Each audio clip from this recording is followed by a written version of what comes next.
Namaste, and welcome to our continuing series on the life divine with our beloved Ranga. We continue in our new chapter, chapter 23, The Double Soul in Man. Page 234 and the paragraph, the external forms of our being.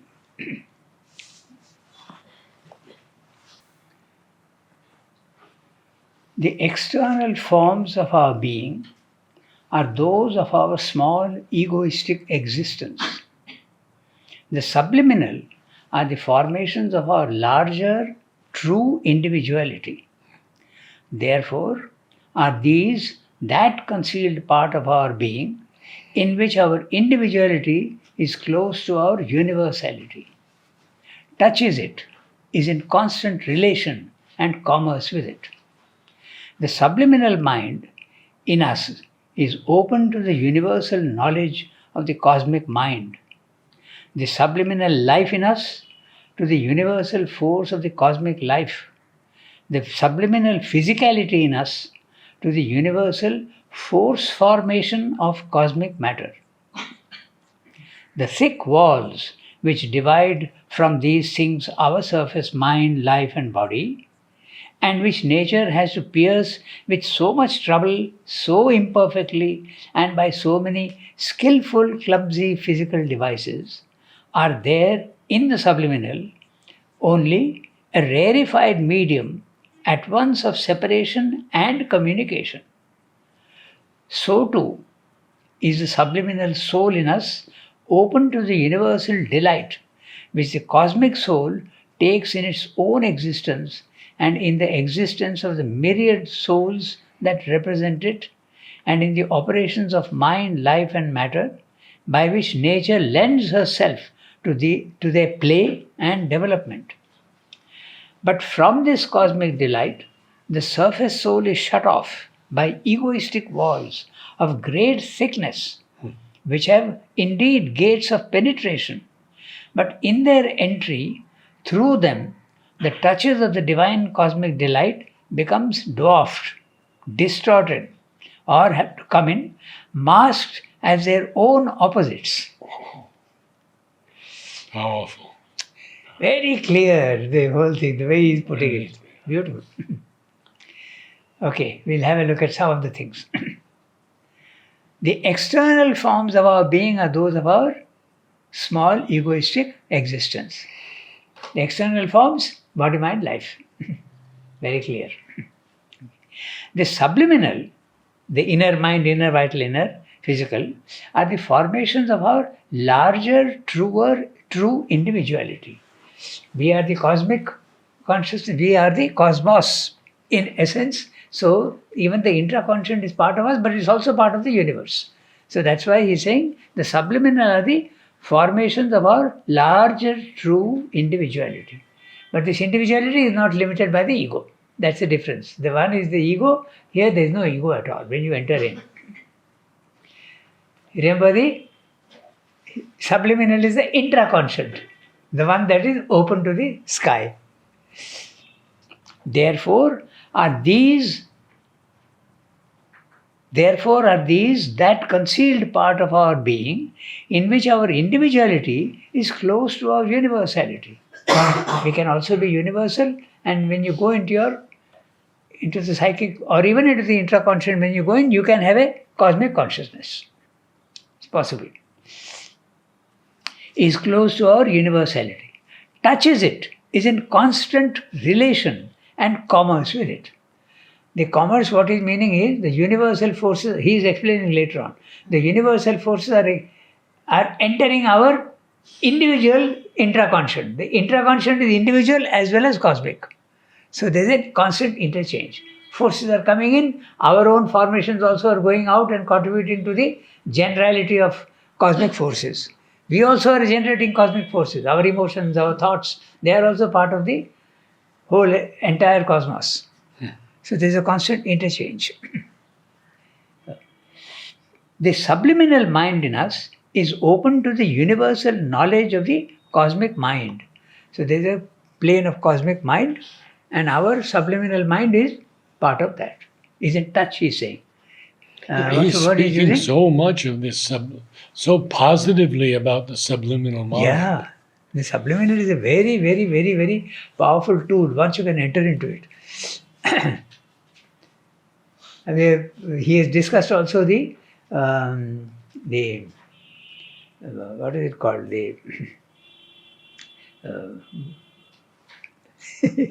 The method of what do you call it? Recall? No, this making you go into your intraconscious Yoga with the Nidra? huh? Yoga Nidra? No, the English word is Hypnosis. hypnosis. Hypnosis is what I'm looking for. Mhm. So hypnosis also you go enter into the cosmic there, and there all the information is available to you. There is a very interesting drawing, Meditations on Savitri Huta's book. There is a very interesting in Savitri where when you go there, all the knowledge in the universe, what has happened, what will happen, what is there is all there stored. Just like in a library, when you go in, you want a book, you don't go to the shelf, you go to the index cards, and you pull out, you take the name, you search the name and see on which shelf, which room it is there. Exactly in the same way, same thing happens also in the intraconscious. All you want to know, you focus on it and you have the information. Do the lipis that Sri Aurobindo talks about in regard of yoga, etc., do they represent a similar phenomenon? Lipis. Yes, there's from the intraconscious, I'm sure. He was talking of the Akashic record yesterday. Yes, yes. Is that exactly what Sri Aurobindo says? That is it a writing or it's not a real, In his case, it was a writing. He was seeing it written out. in a particular language? Or? No, it is Sanskrit.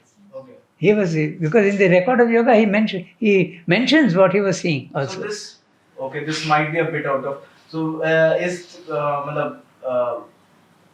does this mean that the language has a extra human dimension to it? That it's not originated in the Bible? No, it is originated in the individual, obviously, because the language is I want to see it in a particular form, so I see it in that form. Okay. Definitely it is there. Exactly like the divine. No? You want to see the divine, he is formless, but you want to see him, the formation that you have in your mind, you see him in that reflection. If you are a Christian, you will see him as Christ. If you are a Buddhist, you will see him as Buddha. If you are a Hindu, Brahma, Vishnu, Shiva or whatever. Sri Aurobido's followers will probably see Mother of Sri Aurobindo. Okay, it's an individual formation, do you see?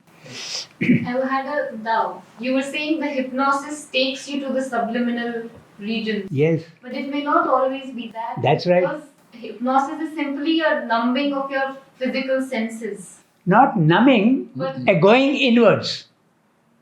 The outer nature, outer consciousness numbs, Yes. gets numbed. yes. But the consciousness is awake, it goes in.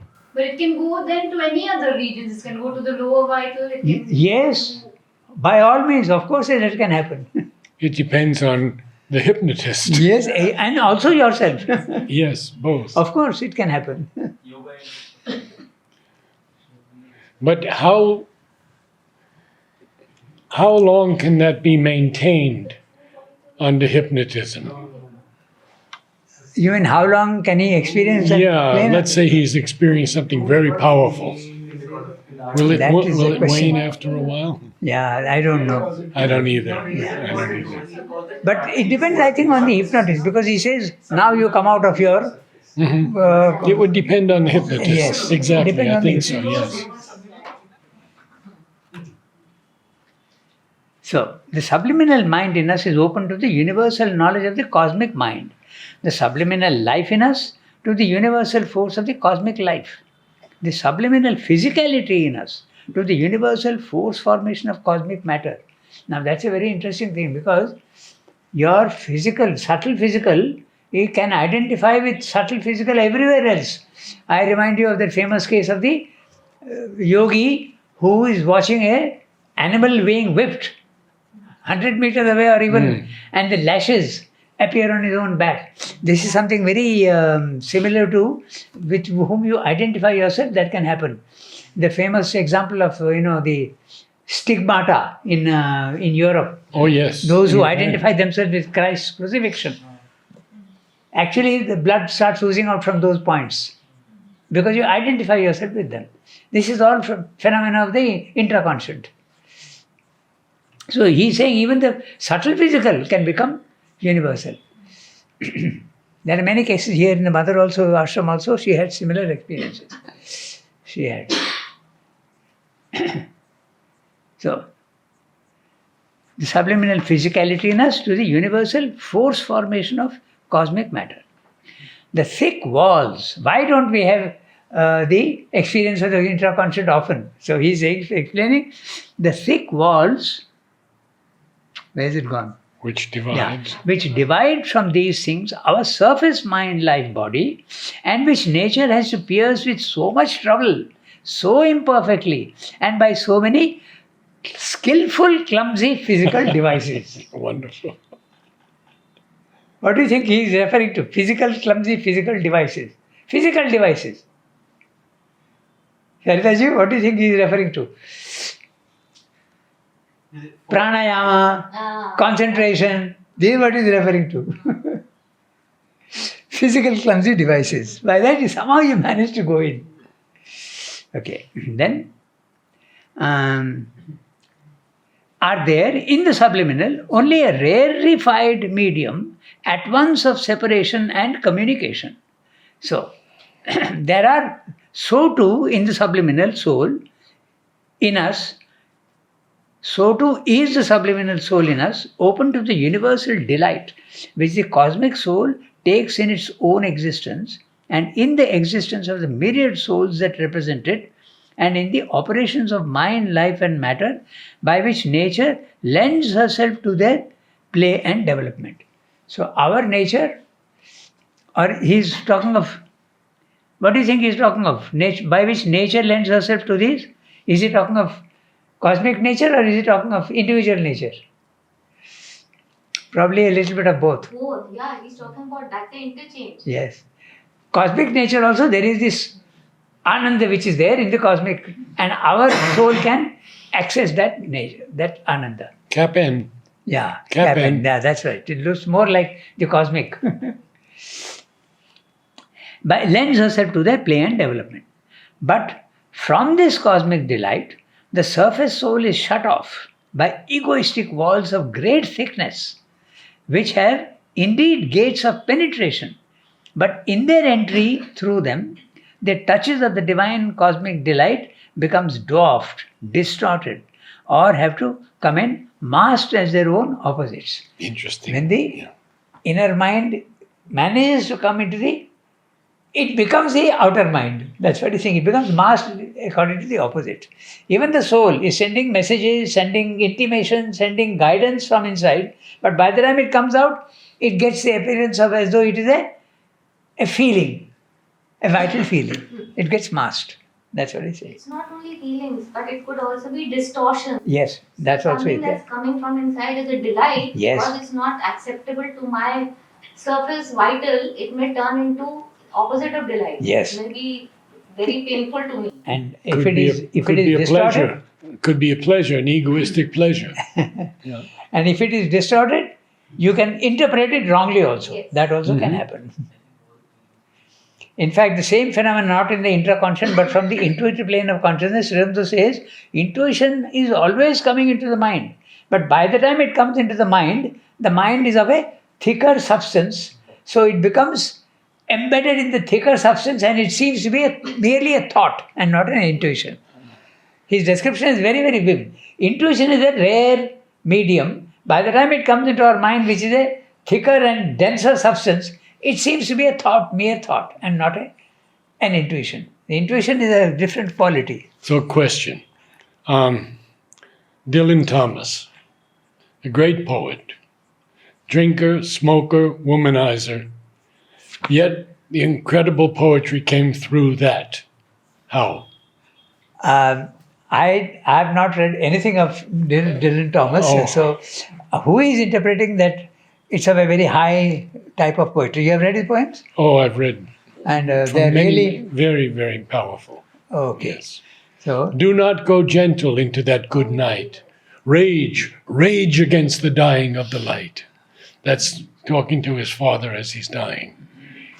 Powerful poetry. I think Mother has discussed it in certain places that artists do have this, often have a problem of vital discipline. And that often gives them a freer nature. That's why art comes through that, and they can't restrict themselves through, those strict moral.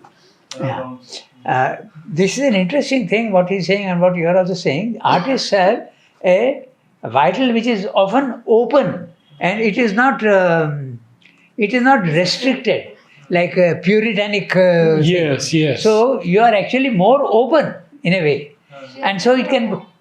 Sri Aurobindo has said in one place when one disciple talked about how can you call these people great, they were immoral and also he says, who says that greatness has anything to do with morals? Exactly. Yes. So it is your impact in the world, and Yes. if it's taking the world in the right direction, then what your morals are is not the question But here. in this case, where he says the thick walls, how does it get through? Now, in that case, the Walls thick will have a hole in it. the thick walls are not there in the vital. That's what probably it means. And he is also telling you that there are gates of entry, na? He's saying that there are gates of entry. Gates of entry. Yeah. But What's the he's- word he's using? The thick wall is still there, but there are gates of entry. Yes. So it can get through. In fact, our morality has nothing to do with spiritual development.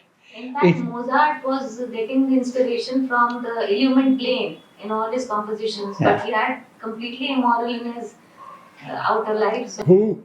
Mozart, I was. Amoral. Well, we don't know about Yeah. moral, immoral, Yeah. whatever, but Yeah. the point is his behavior was not something you would say moral. So, In fact, Mother often says that those who are considered not at all virtuous are more open than those who are very, very virtuous and very, very restricted in their movements. Yeah.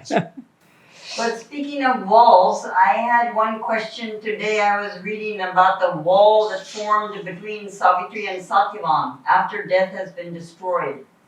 Do you have any thought on that? No, Why was there a wall? I didn't follow. I can't You say know what anything I about mean, that. Narad? You know that Yes. passage? Yes, but it's just the wall of death that she has to pierce through to meet death on his own terms and on her terms. So at one point, you see, death is in front, and Satyavan and Savitri are behind. And then at another point, she's ahead. It's Yeah. very, very interesting Yeah. because she's already beginning to overcome death. This gates of entry that he's talking about is also, we know exactly that you have to concentrate here in the solar Yes. plexus. That's one gate of entry. This is the other gate of entry. Of course, this goes to the superconscious and this goes to the intraconscious. But these are gates of entry into these. Ah, I think another example in this yoga is that certain people are not very accomplished yogis in the regular sense of the word, but they have certain experiences when they call the mother. So that can be called because things align within their consciousness when it comes to the mother, remembering the mother. So that is their gateway to that. Now, I think there's gateway above the head also. Yes. Mother told me that. Ah. She said the music is there waiting to Yes, come down. that's right. All these things are there All these waiting. things are Yeah, there, exactly. Knowledge also is there. Knowledge, music. Yes. Next para. So we read the next para. It follows that in this surface or desire soul, there is no true soul life, but a psychic deformation and wrong reception of the touch of things. The malady of the world is that the individual cannot find his real soul, and the root cause of this malady is again that he cannot meet in his embrace of things outward the real soul of the world in which he lives. He seeks to find there the essence of being, the essence of power, the essence of conscious existence, the essence of delight, but receives instead a crowd of contradictory touches and impressions. If he could find that essence, he would find also the one universal being, power, conscious existence, and delight, even in this throng of touches and impressions. The contradictions of what seems would be reconciled in the unity and harmony of the truth that reaches out to us in these contacts. At the same time, he would find his own true soul and through it his self, because the true soul is his self's delegate, and his self and the self of the world are one. But this he cannot do because of the egoistic ignorance in the mind of thought, the heart of emotion, the sense which responds to the touch of things, not by a courageous and wholehearted embrace of the world, but by a flux of reachings and shrinkings, cautious approaches or eager rushes, and sullen or discontented or panic or angry recoils, according as the touch pleases or displeases, comforts or alarms, satisfies or dissatisfies. Fantastic. Okay. It is the desire soul that by its wrong reception of life becomes the cause of a triple misinterpretation of the rasa, the delight in things, so that instead of figuring the pure essential joy of being, it comes rendered unequally into the three terms of pleasure, pain, and indifference. So, we go back to the beginning? Yes. This is quite important here. Yeah. It follows that in this surface of or desire soul, there is no true soul life, but a psychic deformation and wrong reception of the touch of things. This he has discussed in great detail in the chapter, The Delight of Existence, the Problem and the Solution. The touch of things is always ananda. Whatever is coming, whether you are eating something or whether you are hearing something or whether you are feeling something or even when you are smelling something, all these things, touches which come from the physical world, have rasa in them, the essence of delight. But by the time it comes into you, your limitation gives an interpretation to these things, and your limitations interpret them often wrongly. That's what he is saying. So in the other chapter, he says very clearly, remove your limitations and enlarge yourself, you'll get the rasa of everything. There'll be nothing unpleasant. In that chapter he says that. So it follows that in this surface of desire soul, there is no true soul life but a psychic deformation and wrong reception of the touch of things. The malady of the world is that the individual cannot find his real soul, and the root cause of this malady is again that he cannot meet in his embrace of things outward the real soul of the world in which he lives. The real soul of the world, the cosmic soul, the world soul. Some often use the word world soul. So if that is there, it is always ananda. But by the time it comes into you, you are receiving it wrongly because of your limitation. What is the meaning of psychic deformation? Here, psychic refers to psychic being, or? That's what we were discussing yesterday. So, even if it is a psychic feeling which is coming, you are interpreting it wrongly. But you would also interpret that word as psychological. That also you can. But it's a deformation. Yeah, it's a deformation. That's right. Even if it's a psychic, the true psychic, you are deforming it. So it becomes a psychological phenomenon in any case. Yes. So he seeks to find there the essence of being, the essence of power, the essence of cosmic conscious existence, the essence of delight. This is Sri Aurobindo's way of writing prose. Constantly he is referring back to Satchidananda. You can see everywhere he goes on. He doesn't take shortcuts. He goes on each one. So here, the essence of being, the substance, Sat. The word here, being, means essence of Sat, the substance. Then the next one, essence of power, Shakti. The essence of conscious existence, Chit Shakti. Then the essence of delight, Ananda. But receives instead a crowd of contradictory touches and impressions. By the time it comes into you, they become contradictory impressions only, not the real thing. If he could find that essence, he would find also the one universal being, power, conscious existence, and delight, even in this throng of touches and impressions. So, if his soul response is there, then he will be able to get and that's what happens when the psychic comes forward. Everything becomes beautiful, loving, and full of beauty. That's what happens. When the psychic goes back again inside, you are back to your normal limitations. The contradictions of what seems would be reconciled in the unity and harmony of the truth that reaches out to us in these contacts. So, from the universal soul, the cosmic soul, all these things which are coming are divine essentially, but you are receiving it in a wrong way. At the same time, he would find his own true soul and through it his self. So, if he gets the psychic being comes forward, he'll find his soul. If he is getting the right responses to the universal forces, he can contact his true self, his true being, and from there he can also contact the self. So true soul here, he's referring to the psychic. Yes. And the self, you must have a very The clear self idea is of what above. the self is. Yes, Yeah, the yes. self is your individual self. It is you, represents you, but it's also cosmic.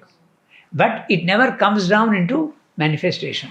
It remains up there. That's it. He has given a very clear definition of self, psychic, and soul in his own language. The soul is the divine potential. It's the seed, if you want. The psychic being is the soul developed and fully conscious of itself, like the seed and the tree. So this, in animals, there is no psychic as yet. But there is a divine presence, which is the seed, which is the soul. Even in an atom, there is a soul.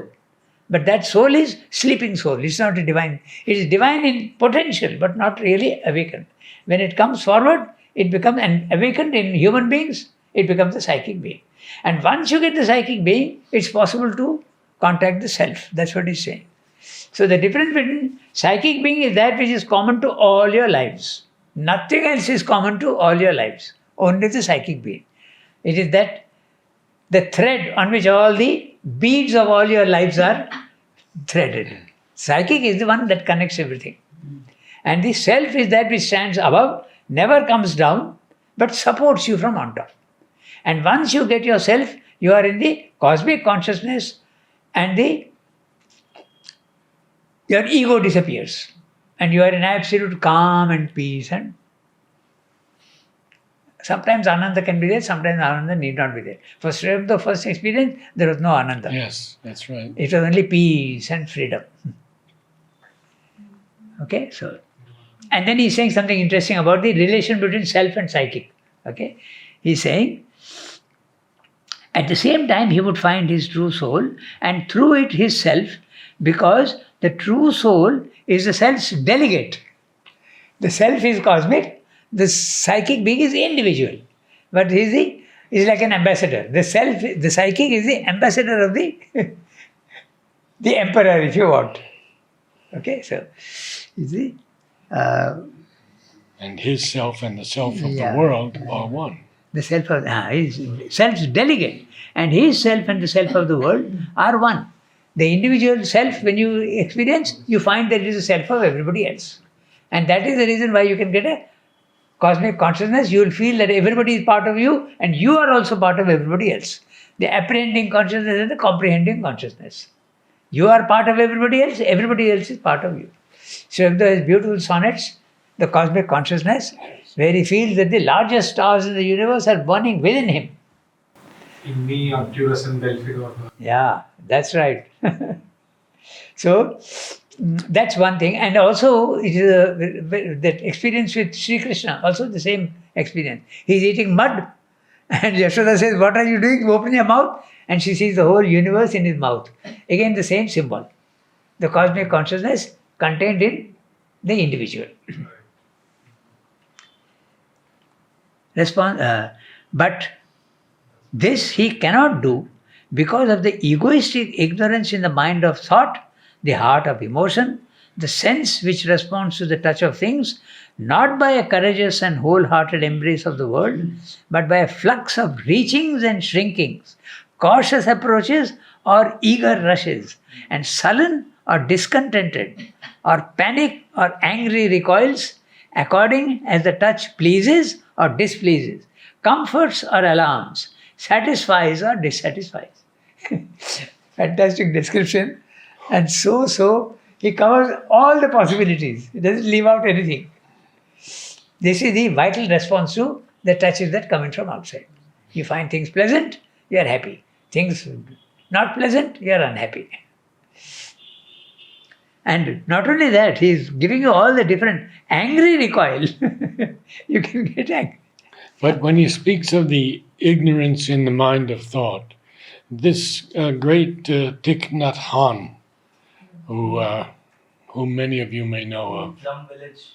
he's incredible. He speaks that if we get rid of thought, then everything can open up to us. Yes, that's Because everything we do, we relegate to thinking. yes. And when you make your mind silent, your consciousness can go up. I have a question regarding this. You're talking about Thich Nhat Hanh, Yeah. that Buddhist. Yes.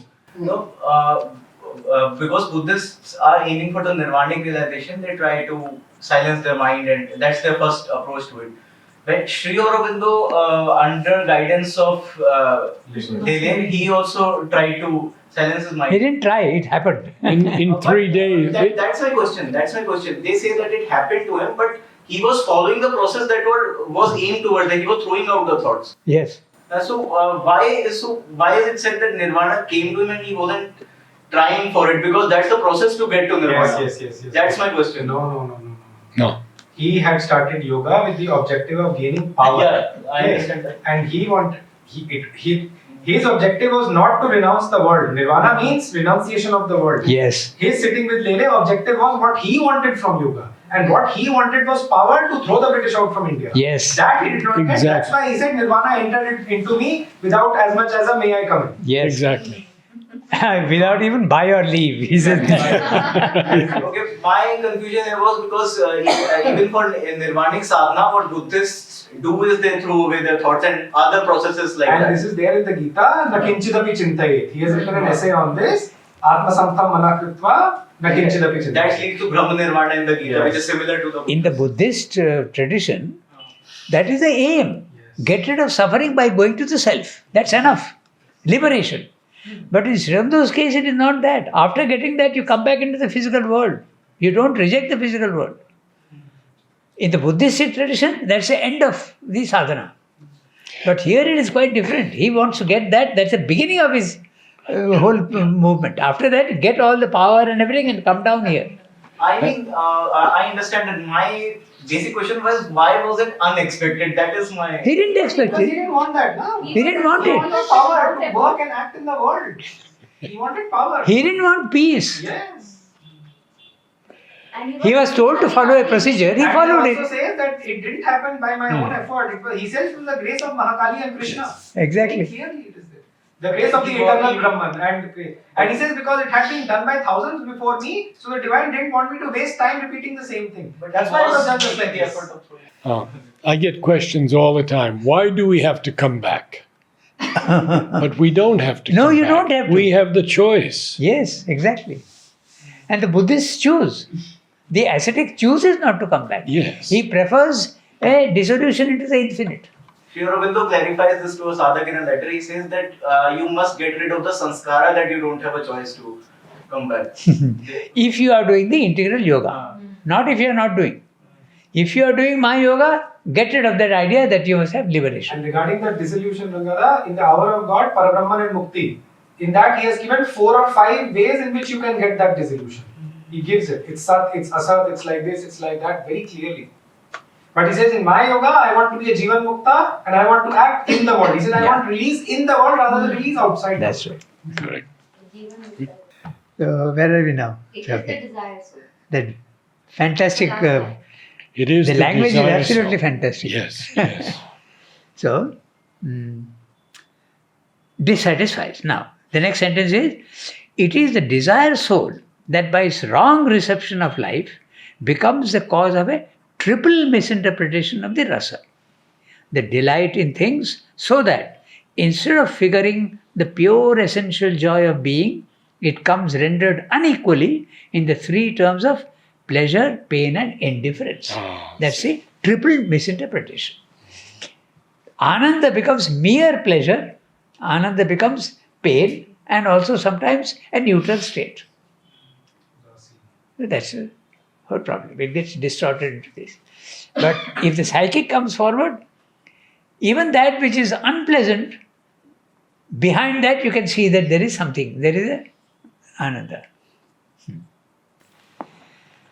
So, we have seen, when we considered the delight of existence in its relations to the world, that there is no absoluteness or essential validity in our standards of pleasure, pain, and indifference, that they are entirely determined by the subjectivity of the receiving consciousness, and that the degree of either pleasure and pain can be heightened to a maximum or depressed to a minimum, and even effaced entirely in its apparent nature. Pleasure can become pain or pain pleasure because in their secret reality they are the same thing, differently reproduced in the sensations and emotions. Indifference is either the inattention of the surface desire soul in its mind, sensations, emotions, and cravings to the rasa of things, or its incapacity to receive and respond to it, or its refusal to give any surface response, or again its driving and crushing down of the pleasure or the pain by the will into the neutral tint of unacceptance. In all these cases, what happens is that either there is a positive refusal or a negative unreadiness or incapacity to render or in any way represent positively on the surface something that is yet subliminally active. He has taken a whole chapter, the delight of existence, the solution. He has put it here in a one para. Essentially, what he is saying, that there is rasa and ananda everywhere in the physical world. When you are receiving it, it is your subjective reception of it that is causing the pain and the problem because of your limitation of consciousness. One very easy example which we give, we don't have a fan here, but if you have a fan whirling at a fixed rate of speed, in summer you will find it pleasant. That same fan with the same speed in winter you will find it unpleasant. So there is ananda is not coming, or pain is not coming from the fan. It's coming from your condition. It's a subjective condition. Yes. That's exactly what he's saying. So change your psychological condition, you will get everything ananda. That's basically what he's saying. But the rasa is always, there is no pain. Pain has not been created by the divine. It's your capacity to receive in ignorance and limitation that is causing the problem. Get rid of your ignorance, no pain. That's a Buddhistic solution. You go to the self, you are out of touch with your body-mind life. The pain is in the body-mind life, you are out of pain. That's a Buddhistic solution. So when in the Lost Footsteps, when Sri Aurobindo taught this man to go out of his body, and all during the torture he wouldn't feel anything. That's and right. when he came back in and the torture was over, he was normal. He never felt anything negative. That is fantastic. Incredible. I hope you've all read that book, The Lost Footsteps. No.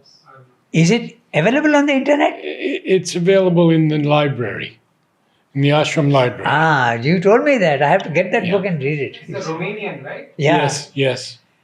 And Index. he asked him, Somebody stole the book. Sri Aurobindo had come to him and he asked him, why are you doing all this to me, or who are you? What's your name? And it's written in the book, Aurobind Dogos, D-O-G-O-S. He has written it that way. Yeah, Aurobindo Ghosh. He came here, you know that. He came to the ashram. He met Mother. Oh. Yeah, What was his name? you got In me the sense, there. if I want to read this A story. Romanian name. The book is called The Lost Footsteps. Are you sure he came to the ashram? Yes. Yes, Yes. I read that. It's there in the book? Not in that book, no. but I read it somewhere else. Where did you see it, Patty? I don't remember, but I definitely remember that he came here. Because But I don't think he became a disciple as such of Maharaj. No, he did not. No. my information is that they tried to contact him from here, but they Ah. couldn't contact him. Oh, Because Romania was that time was a pakka communist country, Hmm. and it was very difficult to contact him. So I don't know. we That's have why to, I'm a we have to little. research it. Yeah, we have to do a little research to find out. Silviu Crassunus.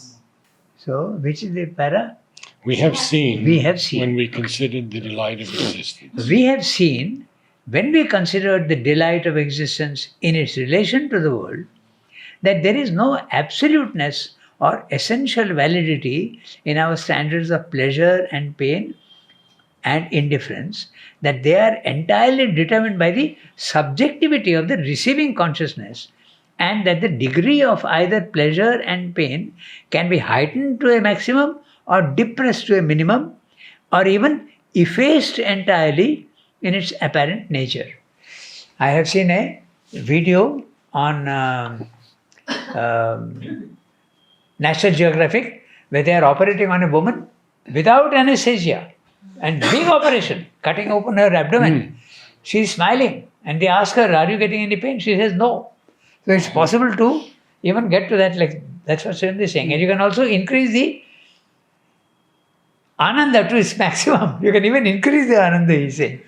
I think I told that story of my friend in Yes. California who had to have a serious surgery, intestinal. I think it was hernias, severe hernia, maybe inguinal hernia.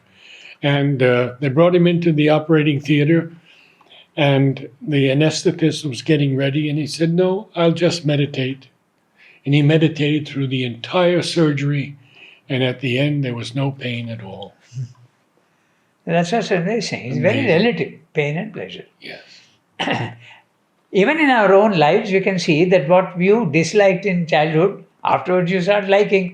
Or sometimes your taste also can change. There's nothing Sure. absolute about our. It depends on your subjectivity, how your senses are interpreting the incoming impact. But Ranganath, what you're talking about is still in the bounds of ignorance. Yes. The pain turns to pleasure, pleasure turns to pain, but here we are talking about transcending pain, pleasure, and difference altogether Yes, and going beyond. That's So right. That is what the examples of the surgeries, Yes. because they transcend that.